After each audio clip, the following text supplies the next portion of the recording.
ప్రభునామనికి స్తోత్రములు. ఈ సమయంలో రక్షణ సువార్త స్వరం ద్వారా అనేక అంశాలు మరి టీవీ ప్రేక్షకులకు అందిస్తున్నాను. మరి శ్రద్ధగా విని మీరు కూడా అనేకులకు సాక్షాత్తంగా నిలవాలని నా ఆశ ఆకాంక్షతో మీకు చెబుతూ ఉన్నాను. విని రక్షణ వెలుగులో నడిచి ఆత్మీయులుగా సిద్ధపరుస్తూ సాక్షిగా నిలబడండి. వాక్యంలోకి వెళదాము. చిన్న ప్రార్థన చేసుకుని, పరిశుద్ధుడా మీకు వందనాలు, స్తోత్రములు. ప్రేమ నమ్మకము కలిగిన క్రీస్తు నీకు స్తోత్రము చెల్లించుకుంటున్నాను. ఈ సమయంలో ప్రభువా, రక్షణ సువార్త టీవీలో నీ అంశమని ప్రభువా మీ ముందు పెడుతూ ఉంటుండగా మీరు మా నామంలో ఉండి మీరు మాట్లాడండి అని ప్రజలు ప్రభువా నా తండ్రి విని ఆయన నీ రక్షణ వెలుగులో నడవాలని నా ఆశ. ప్రభువా నీకు స్తోత్రములు. అంశాన్ని దీవించి ఆశీర్వదించి అందరి హృదయాల్లో ఫలింపచేసి నీ రాక కొరకు సిద్ధపరచుకొని నడిపించను గాక. స్తోత్రం. ఈ సమయంలో మన అంశం ఏమిటంటే, వినుట వలన విశ్వాసం కలుగును, అది క్రీస్తు మాట వలననే కలుగుతుంది అని చెప్పి దేవుని వాక్యము మనకి సెలవిస్తుంది. కనుక మనము మరి దేవుని కార్యాలు ఎలాగా అంటే, వినుట వలన వీరికి విశ్వాసం కలుగుతుంది కనుక అది క్రీస్తు వలనే కలుగుతుంది కనుక ఆయన చేసిన అద్భుతాలు, ఆశ్చర్యాలు, స్వస్థతలు మరి గ్రంథం ద్వారా మనం నేర్చుకుందాము. మరి అసలు విశ్వాసం అంటే ఏమిటో కూడా తెలుసుకుందాం. మత్తయి సువార్త 8:25-27 చెప్తూ ఉన్నాడు, సముద్రము మీ మీద తుఫాను చేత అలల చేత కొట్టబడుతూ ఉన్నది. వారు ఆయన యుద్ధకు వచ్చి, ప్రభువా నశించిపోవచ్చున్నాము, మమ్ము రక్షించమని కేకలు వేస్తున్నారు. అందుకైన అల్పవిశ్వాసులారా భయపడుచున్నారు అని వారితో చెప్పి గాలి సముద్రమును గద్దింపగా మిక్కిలి నిమ్మళమైనట్లుగా దేవుని వాక్యము సెలవిస్తుంది. అంతేకాదు, మనుష్యులు ఆశ్చర్యపడి ఈయన ఎట్టివాడో, గాలి సముద్రము కూడా ఈయనకు లోబడుతున్నవే అని చెప్పి ప్రభువుని మహిమపరుస్తున్నట్లుగా దేవుని వాక్యం సెలవిస్తుంది. మత్తయి సువార్త 15:24-28 చెప్తూ ఉన్నాడు, కానాను స్త్రీ యొక్కతి వచ్చి, ప్రభువా దావీదు కుమారుడా నన్ను కరుణించమని కేకలు వేస్తున్నది. నా కుమార్తె దయ్యము పట్టి బహుగా పీడింపబడుతున్నదని కేకలు వేస్తూ ఉంది. ఆమె ప్రభువా నాకు సహాయం చేయమని అడిగింది. అందుకాయన పిల్లలు రొట్టెలు తీసుకుని కుక్క పిల్లలకు వేయట న్యాయము కాదు అని చెప్పి చెబుతూ ఉన్నాడు. ఆమె నిజమే ప్రభువా, కుక్క పిల్లలు కూడా యజమాను బల్ల మీద పడు రొట్టె ముక్కలు తింటారు కదా అని చెప్పి అడుగుతుంది.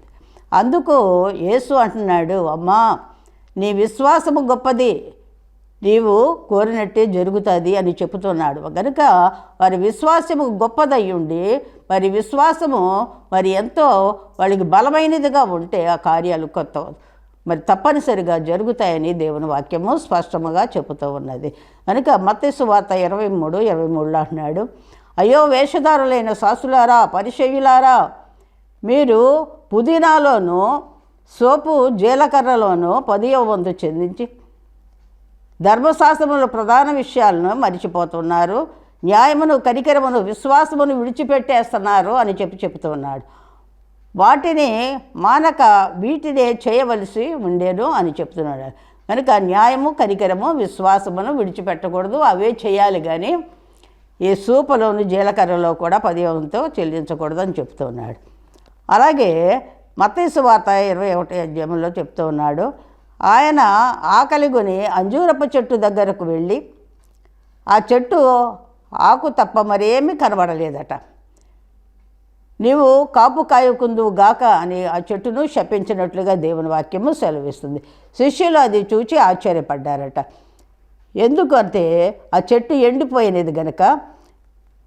మీరు విశ్వాసము కలిగి, యేసు అంటున్నాడు, మీరు విశ్వాసము కలిగి సందేహపడకుండా అంజూరపు చెట్టునకు జరిగినదే కాక ఈ కొండను చూచి నీవు ఎత్తబడి సముద్రములో పడవేదువు గాక అని చెప్పి అలాగూ జరుగుతుంది అని చెప్పి దేవుని వాక్యము సెలవిస్తూ ఉంది. రోమా 5:1 చెప్తున్నాడు, కాబట్టి విశ్వాసం వలన మనము నీతిమంతులముగా తీర్చబడి మన ప్రభు అయిన యేసుక్రీస్తు ద్వారా దేవునితో సమాధానము కలిగి ఉందము. అని చెప్తూ ఉన్నారు. కనుక విశ్వాసమును బట్టి మనం ఎన్నో కార్యాలు జరుగుతాయని దేవుడు కనపరుస్తూ ఉన్నాడు. రోమా 3:21-22 చెప్తున్నాడు, ధర్మశాస్త్రమునకు వేరుగా దేవుని నీతి బయలుపడుచున్నది, అది యేసుక్రీస్తునందలి విశ్వాసం మూలమైనదై నమ్మువారందరికీ కూడా కలుగు దేవుని నీతి అయి ఉన్నది అని దేవుని వాక్యము సెలవిస్తూ ఉన్నది. కనుక నమ్మే ప్రతి వారికి కూడా విశ్వాసం మూలముగా దేని నమ్మిన కూడా అది నీతిగా పరిగణిస్తుంది అని చెప్తున్నాడు.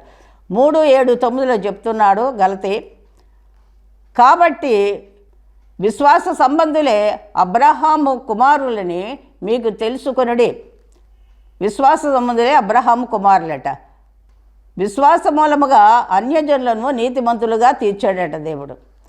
లేఖనములు అని నెరవేర్చుతున్నవి. కాబట్టి విశ్వాస సంబంధులే విశ్వాసము గల అబ్రహాముతో కూడా ఆశీర్వదింపబడతారు. నీతిమంతుడు విశ్వాస మూలముగా జీవిస్తాడు అని దేవుని వాక్యము సెలవిస్తుంది. 1 కొరింథీ 13:13 చెప్తున్నాడు, కాగా విశ్వాసము, నిరీక్షణ, ప్రేమ ఈ 3 కూడా నిలిచి ఉంటుంది, వీటిలో శ్రేష్టమైనది ప్రేమ అని చెబుతూ ఉన్నాడు. కనుక విశ్వాసం కావాలి ముందుగా. 2 కొరింథీ 15:5 చెప్తున్నాడు, మీరు విశ్వాసము గలవారై ఉన్నారో లేదో మిమ్మల్ని మీరు పరిశోధించి తెలుసుకొనండి అంటున్నాడు. మిమ్మల్ని మీరే పరీక్షించుకొనండి. కనుక విశ్వాసాన్ని మనలో ఉందో లేదో మనకు మనమే పరీక్షించుకోవాలని దేవుని వాక్యము సెలవిస్తుంది. 2 కొరింథీ 4:4 చెప్తున్నాడు, దేవుని స్వరూపము ఉన్న క్రీస్తు మహిమను సువార్తకు ప్రకాశము వారికి ప్రకాశింపకుండా ఈ యుగ సంబంధమైన దేవతట్ట వారి మనోనేత్రాలకి గుడ్డితనము కలుగజేస్తూ ఉన్నది అని చెప్పి దేవుని వాక్యము సెలవిస్తుంది. కనుక ఎంచకాలంలో మనము భద్రముగా మరి దుష్టునికి దూరముగా ఉండి మనము మన యొక్క జీవితాన్ని చక్కజేసుకోవాలని దేవుని వాక్యము సెలవిస్తుంది. ఎక్కడక్కడ తిరిగి ఎంతో స్వస్థత లేకుండా ఉన్నది. ఆయన వస్త్రపు చెంగును ముట్టెను, వెంటనే రక్తస్రావణము ఆగిపోయినట్లుగా దేవుని వాక్యము సెలవిస్తుంది. ఆమె నా ప్రభావం పోయిందని యేసయ్య అంటున్నాడు. నా ప్రభావం పోయినదని అనేటప్పటికి తాను మరుగై ఉండలేను అని చెప్పి ఆ స్త్రీ ఏం చేస్తుందంటే వణకుచూ వచ్చి ఆయన ఎదుట సాగిలపడినట్లుగా దేవుని వాక్యం సెలవిస్తుంది. ఆమె ఎందు నిమిత్తం ముట్టెనో, ఎలా స్వస్థపడినో ఆమె ప్రజలందరి ఎదుట కూడా తెలియజెప్పినట్లుగా దేవుని వాక్యము సెలవిస్తుంది. కుమారి, నీ విశ్వాసము నిన్ను స్వస్థపరచను, సమాధానముగా వెళ్ళమని ఆ స్త్రీతో చెప్పినట్లుగా దేవుని వాక్యము సెలవిస్తుంది. లోకాసు వార్త 18:36 చెప్తున్నాడు. 38 ఒక గురుడ్డివాడు త్రోవ ప్రక్క కూర్చుండి భిక్షమడుగుచుండెను. ఆ మార్గమున వెళుతూ యేసు వెళ్ళుచుండగా, దావీదు కుమారుడా నన్ను కరుణించమని కేకలు వేస్తూ ఉన్నాడు. అందుకు నేను నీకేమి చేయగోరుచున్నానని అడుగుతూ ఉన్నాడు. అందుకు ప్రభువా నేను చూపు పొందగోరుచున్నాను అనేను. వెంటనే యేసు చూపు పొందుము, నీ విశ్వాసము నిన్ను స్వస్థపరుచుదని అతనితో చెప్పాడు. వెంటనే అతను స్వస్థుడైనట్లుగా దేవుని వాక్యము సెలవేస్తుంది. అలాగే యోహాను సువార్త 1:12 చెప్తున్నాడు, యోహాను మూలముగా అందరూ కూడా విశ్వసించినట్లు అతడు వెలుగును గూర్చి సాక్ష్యమిచ్చడానికే వచ్చాడు. కానీ నిజమైన వెలుగు ఉంది, అది లోకములోనికి వచ్చుచు ప్రతి మనిషిని కూడా వెలిగించుచున్నది. ఆయన పరలోకములో ఉండెను, లోకం ఆయన మూలముగా కలిగెను, లోకము ఆయనను తెలుసుకొనలేదు. ఆయన స్వకీయులే ఆయన యుద్ధకు వచ్చారు, ఆయన స్వకీయుల యుద్ధకు వచ్చాడు. ఆయన స్వకీయులు ఆయనను తెలుసుకొనలేదు.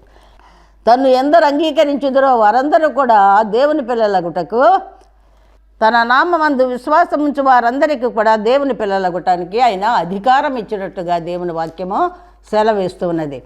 అయితే యోహాను సువార్త 17:17 చెప్తున్నాడు, దేవుడు లోకమును ఎంతో ప్రేమించెను, కాగా తన అద్వితీయ కుమారుని యందు విశ్వాసం ఉంచు ప్రతివాడు నశింపక నిత్యజీవం పొందినట్లు ఆయనను అనుగ్రహించెను అని దేవుని వాక్యము సెలవిస్తుంది. లోకము రక్షణ పొందుటకే కానీ లోకమునకు తీర్పు తీర్చుటకు దేవుడు రాలేదు అక్కడికే అని చెప్పింది, లోకానికి రాలేదు అని చెప్తూ ఉన్నాడు. యోహాను సువార్త 20:24 చెప్తున్నాడు, నా మాట విని నన్ను పంపిన వాని యందు విశ్వాసం ఉంచు ప్రతివాడు కూడా నిత్య జీవము కలవాడు, తీర్పులోనికి రాడు, మరణములో నుండి జీవములోనికి దాటి ఉన్నాడని మీతో నిశ్చయముగా చెబుతూ ఉన్నానని దేవుడు చెప్తుంది. ఎందుకంటే విశ్వాసముల గురించి మాటలన్నీ కూడా మనము నేర్చుకోవాలి. యోహాను సువార్త 6:35 అంటున్నాడు, అందుకు యేసు వారితో ఇట్లా, నేను జీవాహారమును నేనే, నా యొద్దకు వచ్చువాడు ఏమాత్రమును ఆకలి కొనడు అంటున్నాడు.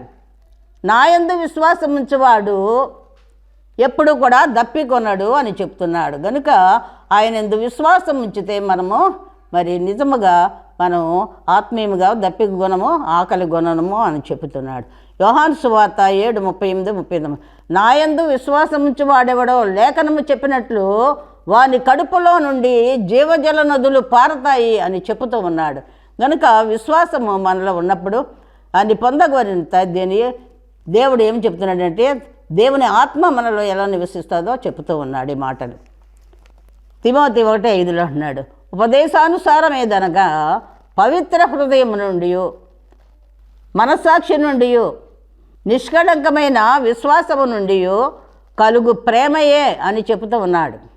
కనుక రోమా 10:8-22 చెప్తున్నాడు, ప్రభు అని నీ నోటితో ఒప్పుకొనిన దేవుడు మృతులలో నుండి ఆయనను లేపనని నీ హృదయమందు విశ్వసించిన యెడల నీవు రక్షించబడతావు. ఎలయనగా నీతి కలుగునట్లు మనుషుని హృదయంలో విశ్వసించును, రక్షణ కలుగునట్లు నోటితో ఒప్పుకొనుము. ఆయన యందు విశ్వాసముంచువాడెవడునో సిగ్గుపడడు అని దేవుని వాక్యము సెలవిస్తుంది. కనుక మనము ప్రభు అని మన నోటితో ఒప్పుకోవాలట, హృదయంలో విశ్వసించాలి అని చెప్పి దేవుని వాక్యము సెలవిస్తుంది. రోమా 5:1 కాబట్టి విశ్వాసం వలన మనము నీతిమంతులమని తీర్చబడి మన ప్రభు అయిన యేసుక్రీస్తు ద్వారా దేవునితో సమాధానము కలిగి ఉంటాము అని చెప్తూ ఉన్నాడు. రోమా 21:22 ధర్మశాస్త్రమునకు వేరుగా దేవుని నీతి బయలుపడుచున్నది, అది యేసుక్రీస్తునందలి విశ్వాసం మూలమైనదై నమ్మువారందరికీ కూడా కలుగు దేవుని నీతి అయి ఉన్నది అంటున్నాడు. గలతీ 3:7-9 కాబట్టి విశ్వాస సంబంధులే అబ్రహాము కుమారులు వీరు తెలుసుకొనడి, దేవుడు విశ్వాసం మూలముగా అన్యజనులను నీతిమంతులుగా తీర్చునని లేఖనము ముందుగానే చెప్పాను. కాబట్టి విశ్వాస సంబంధులే విశ్వాసము గల అబ్రహాముతో కూడా ఆశీర్వదింపబడతారు అని దేవుని వాక్యము సెలవేస్తుంది. నీతిమంతుడు విశ్వాసం మూలముగా జీవించాడు అని చెప్పి దేవుని వాక్యము సెలవేస్తుంది. 1 కొరింథీ 13:13 అన్నాడు, కాగా విశ్వాసము, నిరీక్షణ, ప్రేమ ఈ 3 నిలుచును, వీటిలో శ్రేష్టమైనది ప్రేమ అని చెబుతూ ఉన్నాడు. 2 కొరింథీ 6:14 చూడండి, మీరు అవిశ్వాసులతో జోడుగా ఉండవద్దు, నీతికి దుర్నీతితో ఏమి సంబంధము అంటున్నాడు దేవుడు. వెలుగునకు చీకటితో ఏమి పొత్తు అంటున్నాడు. క్రీస్తునకు బెలియాలతో ఏమి సంబంధము. అవిశ్వాసులకు విశ్వాసులతో పాలెక్కడిది. దేవుని ఆలయమునకు విగ్రహములతో ఏమి పొందుగా అని అడుగుతున్నాడు దేవుడు. మనము జీవము గల దేవుని ఆలయమై ఉన్నాము. అందుకు దేవుడు ఇలాగ సెలవిస్తున్నాడు, నేను వారిలో నివసించి సంచరిస్తాను, వారికి నేను దేవుడినై ఉంటాను, వారు నాకు ప్రజలై ఉంటారు అని దేవుడు చెప్తూ ఉన్నాడు.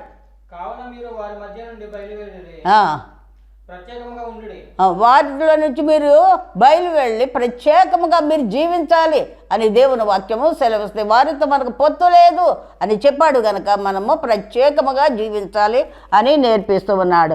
మత్తయి సువార్త 13:57-58 చూడండి. అయితే యేసు ప్రవక్త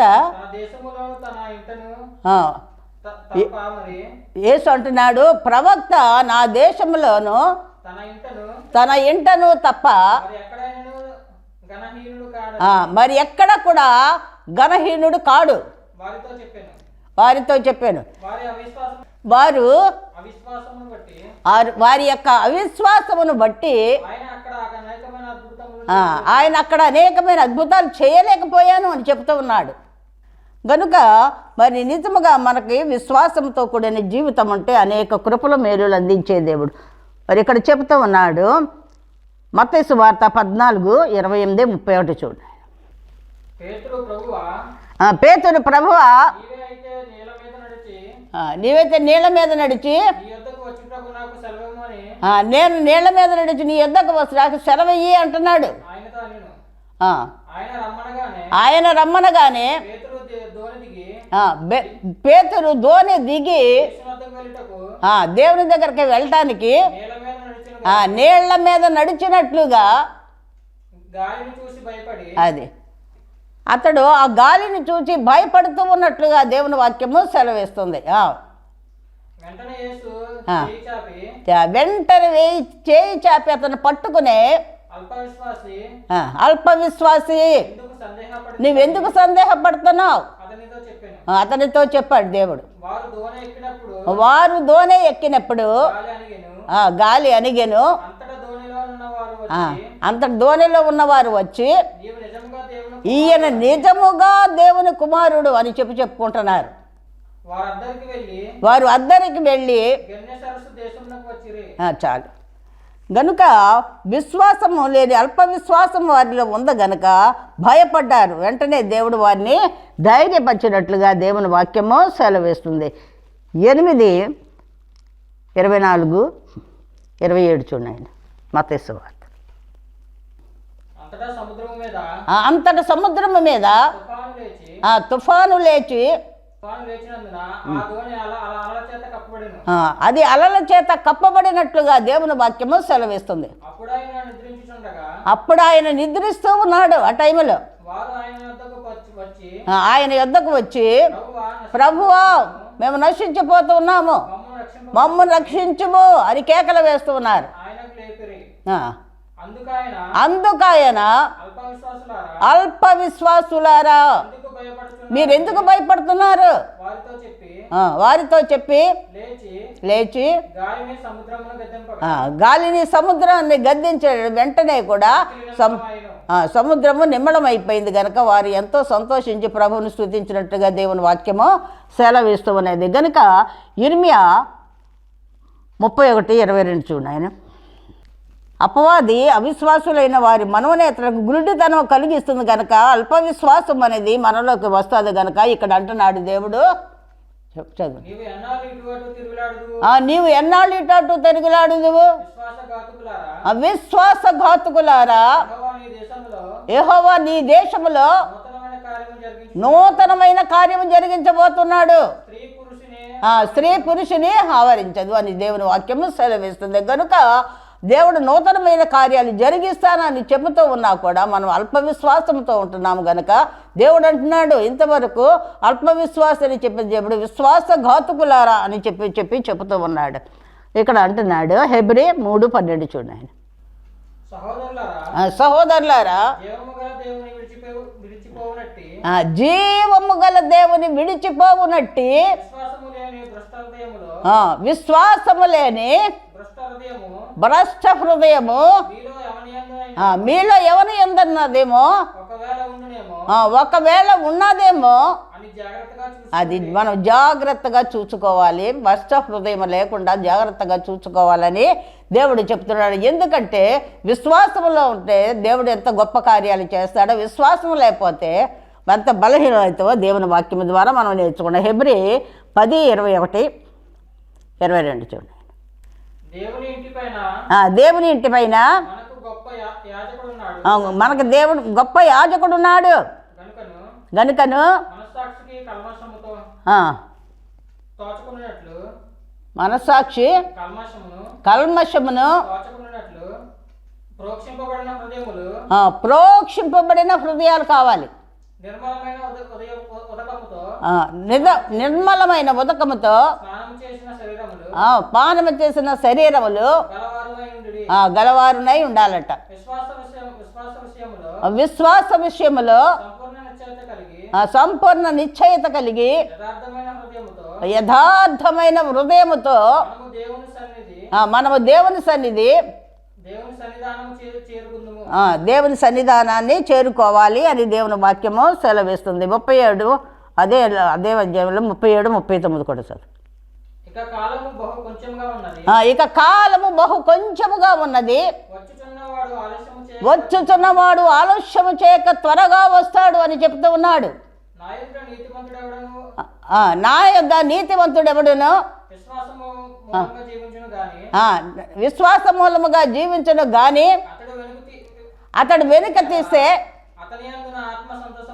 నా ఆత్మ సంతోషించదు. అతడు వెనక్కి వెళ్ళిపోయాడంటే నా ఆత్మ సంతోషించదు అని చెప్తూ ఉన్నాడు దేవుడు.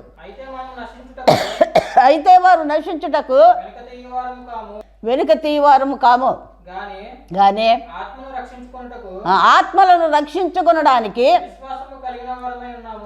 విశ్వాసము కలిగిన వారమై ఉన్నాము అని దేవుని వాక్యము సెలవిస్తున్నది. గనుక హెబ్రీ 11 చెప్తున్నాడు. అసలు విశ్వాసం అంటే ఏమిటో మనం నేర్చుకుందాము.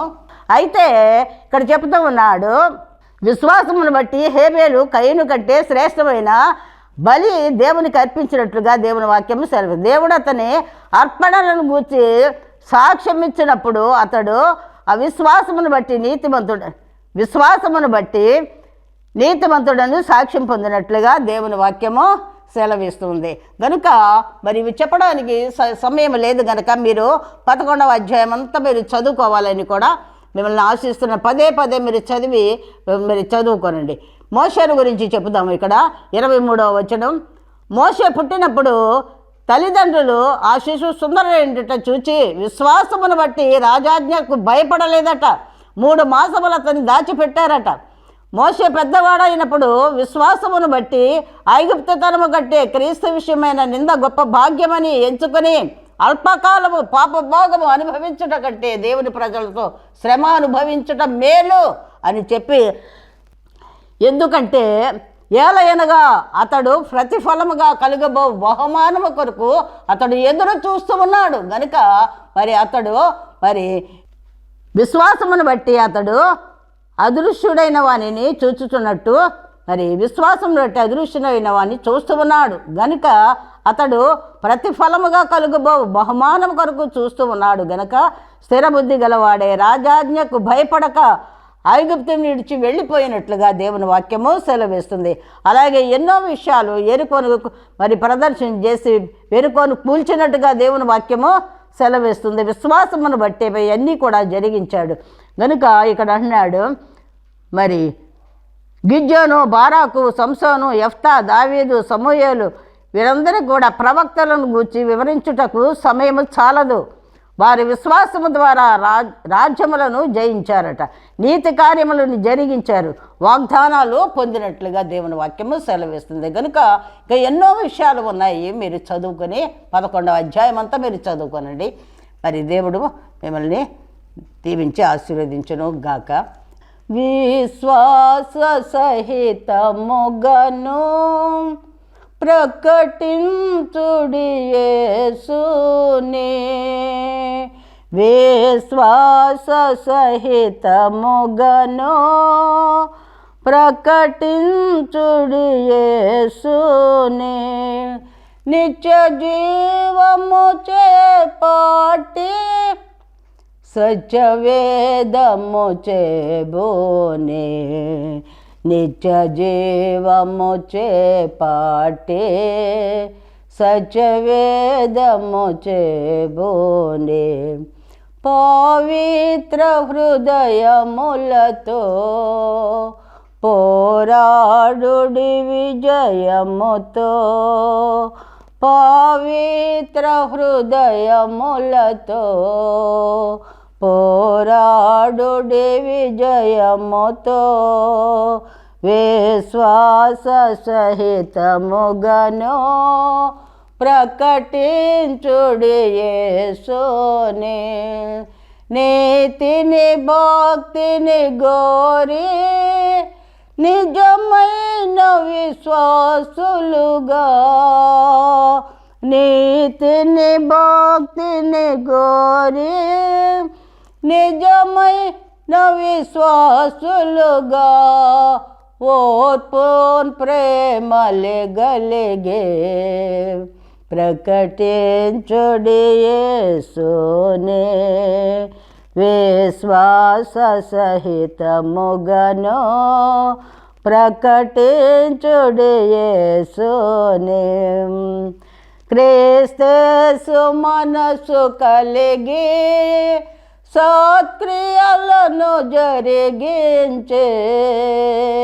క్రీస్తు మనసు కలిగి సత్క్రియలను జరిగించే యోధులుగా నిలచోండి పోరాడుడి విజయముతో విశ్వాస సహిత ముగను ప్రకటించుడి యేసునే ఆత్మల రక్షణ కొరకై ఆత్మల రక్షణ కొరకై అర్పించుడి జీవితము ఆత్మల రక్షణ కొరకై అర్పించుడి జీవితము అంతము వరకు నిలచే పోరాడుడి విజయముతో అంతము వరకు నిలచే పోరాడుడి విజయముతో విశ్వాస సహితముగను ప్రకటించుడి యేసునే క్రీస్తు మనసు కలిగి యేసుని జీవము కలిగి ఇలలో శ్రమలో చూచు యేసుని మనసు కలిగి ఇలలో శ్రమలో చూచు